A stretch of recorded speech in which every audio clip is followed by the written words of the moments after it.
Of film size చిన్నదా పెద్దదా అని పక్కన పెడితే అది వెబ్, చిన్న స్క్రీనా పెద్ద స్క్రీనా, ఇలాగ చాలా ఆప్షన్స్ ఉన్నాయండి.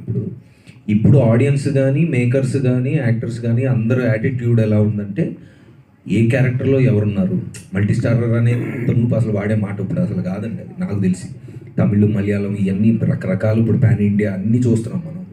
ఇప్పుడు ఫర్ ఎగ్జాంపుల్ కల్కిలో చూస్తే మీరు అమితాబ్ బచ్చన్ గారు, కమల్ హాసన్ గారు, ప్రభాస్ గారు ఉన్నారు. So now it is like okay, that's a mega super big comparison అనుకోండి. బట్ నా పాయింట్ ఏంటంటే ఇప్పుడు ఏ సినిమాలో అంటే ఒక క్యారెక్టర్ మొన్న ఈగల్ చేసాం for example, it was a good for me, it was a good great character. నేను చేసిన క్యారెక్టర్స్లో చాలా మంచి క్యారెక్టర్.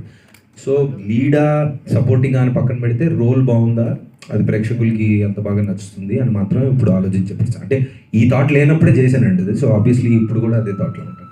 Thank you. సో ఇందులో నటించాలనిపించాలి ఈ సినిమాలో. ఇందులో నాకు